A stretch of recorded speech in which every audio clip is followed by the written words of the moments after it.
بسم الله الرحمن الرحيم. عبد اللطيف طه، مكلف بمصلحة الشؤون الدينية بالمندوبية الجهوية للشؤون الإسلامية لجهة تازر والحسيمة تونات. طبعا هذا الاجتماع هذا النهار جاء بخصوص التداول في موضوع المرض اللي ظهر جديد وهو مرض كورونا، فتحسبا واحتياطا لا قدر الله شي كارثة أو الوفيات. فوزارة الأوقاف والشؤون الإسلامية قامت بمجهود كبير في هذا المجال، طبعا بالتنسيق مع وزارة الصحة وعلى إثر البلاغ اللي جاء على وزارة الصحة من وزارة الصحة. فبالنسبة للحجاج اللي أدوا مصاريف الحج لهذا العام يعني 2014 كاين جوج اختيارات. الاختيار الأول إما العدول على أداء هذه الفريضة، وإما إرجاع مصاريف الحج في حالات إذا بغاو إرجاع مصاريف أداء الحج، فيدير واحد الالتزام ويصح الإمضاء في البلدية أو الجماعة القروية ويجيبوه المندوبية. ولكن أركزوا وأسطروا بقلم أحمر تحت واحد العبارة هي كالتالي: أن آخر أجل هو 30 يونيو 2014. فبالتالي يرفع هذا الطلب المندوبية باش ترفع الوزارة. يعني أكرر، آخر أجل هو 30 يونيو 2014. اللي عنده الرغبة يا يتم العدول على أداء الحج وإما استرجاع المصاريف.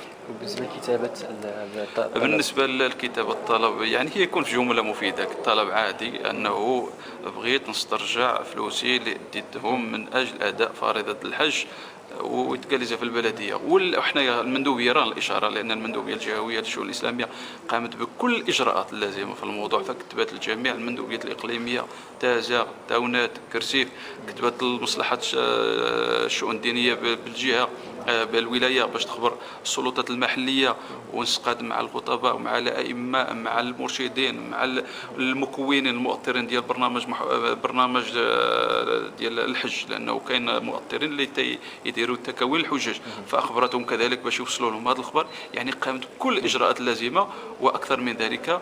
فالمندوبيه راهنا اشاره كل حاج وحاجه او معتمر ومعتمره على فكره، على توضيح، على استفسار، على كتابه طلب، على كتابه التزام الى غير ذلك. فراه الاشاره المندوبيه راه الاشاره. غيكون شي لقاء تحسيسي تجمع فيه الناس طبعا كاين لقاءات تحسيسيه، ماشي غير لقاء تحسيسي، لانه اولا حنايا كان دائما كيخدموا معنا القيمين الدينيين، من الامام من الخطيب من المرشد من الواعظ من الواعظه الى غير ذلك. فكلهم يعني كطاقم كجنود مجندين كيقوموا بهذه المهمه هذه ديال سميتو الاخبار.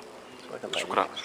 دكتور محمد بادي، ممثل المديريه الجهويه للصحه عن مصلحه الصحه العامه والمراقبه الوبائيه.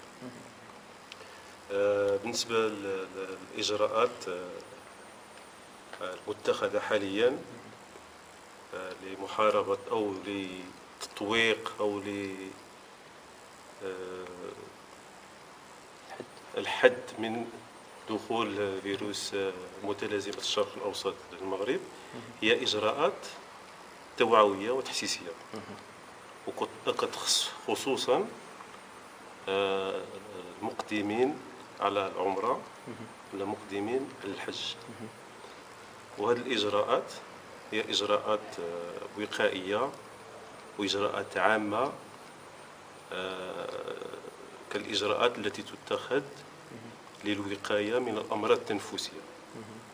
وهذه الإجراءات اللي كتنص عليها منظمة الصحة العالمية تتخص من بين هذه الإجراءات غسل اليدين بالصابون، إلا ما كاينش الصابون تغسلوهم بالالكول، تجنب لمس الأعين الأنف والفم بالأيادي غير مغسولة.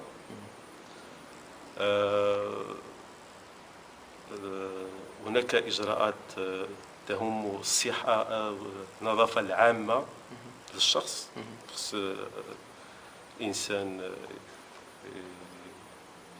يلتزم بهذه الإجراءات ديال النظافة العامة. وكاين إجراءات بما يخص مثلا التغذية، خص تكون تغذية متوازنة وتغذية كاملة لما لها من علاقة خصوصا مع المناعة. كاين إجراءات أخرى فيما يخص السعال. هذه إجراءات باش في حالة كاين مرض اللي صعيب نشخصو. دونك السعال ان الانسان فوقاش غيسعل يسعل في الذراع ديالو ولا يسعل في المنديل جوتابل زعما كيترمى باش ما يعاديش الاشخاص الأصحاء. شنو هي الطرق باش كينتقل هذا المرض يعني بين انسان وانسان ولا من حيوان مثلا؟ دابا زعما المعلومات اللي كاينه حاليا على هذا المرض ان الطريقه ديال الانتقال ديالو مازال ما معروفاش بواحد الدقه، غير هاد الاجراءات اللي كنتاخذوها بناء على لي مانيفيستاسيون كلينيك، التمظهرات السريريه ديال المرض. هذا المرض هو تيبان يتمظهر في الجهاز التنفسي، وانطلاقا من انه وهذا المرض تيصيب بصفه في مجموعه من الحالات تيصيب الجهاز التنفسي. دونك الاجراءات اللي كانت تاخذوها هي اجراءات للحد من انتشار الامراض التنفسيه، وهي الاجراءات نفس الاجراءات اللي قلت: غسل اليدين، تجنب لمس الاعين، الانف، الفم، الاغذيه الى اخره. واش شي المجهودات مثلا عن طريق وزاره الصحه مثلا تمنع ان تسبد انتشار الفيروس هوانيتي؟ وخدتنا الاجراءات خصوصا تركز الحجاج قشروا ركويتين أقث السعودية ديني ضغا أول مرة في 2012 ديني ضغا الحالات بزاف.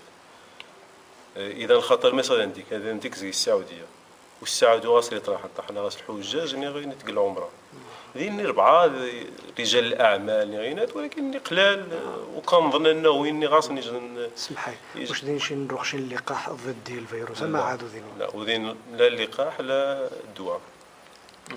من يتجان حاليا هي الإجراءات العامة للحد من انتشار المرض.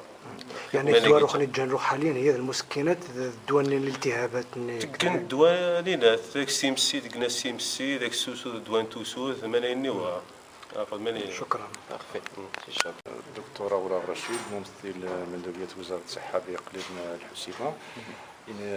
يعني في هذا اللقاء شنو ننصح الأشخاص الذين ينوون الذهاب إلى الديار المقدسة خصوصا في شهر رمضان المعظم أو بعد شهر الفضيل يعني في موسم الحج، أنهم يحاولوا يأجلوا هذا السفر ديالهم، نظرا لان اغلب هذه الفئات العمريه اللي طاحن الحج تيرين غاسن سجن السن متقدم، وبالتالي غاسن مجموعه من الامراض كالضغط، امراض القلب، امراض الكلى الى اخر ذلك، مما يجعلهم يعني في وضع يجنوا تيري المرض ونقان كورونا فيروس، يعني يجعل خصني الصحه حسن وربما يعرض للخطر. فبالتالي يعني وزارة الصحة تهيب بهم أن يأجل العمرة السنة العام نظن إن شاء الله، وكذلك الحج سنة إلى وقت نظن.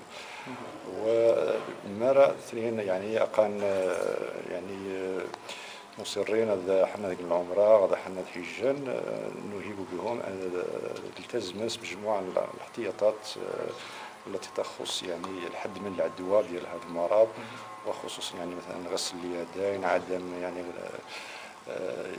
اللمس يعني الاختلاط يعني المكثف مثلا الجلوس في القاعات اللي كيكون فيها اشخاص يعني كثار بزاف، وانهم يستعملوا المناديل الجطاب يعني كاينات. ووزارة ديال الصحة والمندوبية يعني دائما مستعدة يعني للرد حول أي استفسار أو تساؤل، ومستعدة يعني تبدأ الحجاجة فيما يخص يعني حتى إن شاء الله هذه الواجب في حالة ما إذا يعني صرا يعني زلنا كمرن الواجبة، ومع العلم أنه نمشي نبقى راس من أحسن الأجنة حتى ثوات إن شاء الله. شكرا.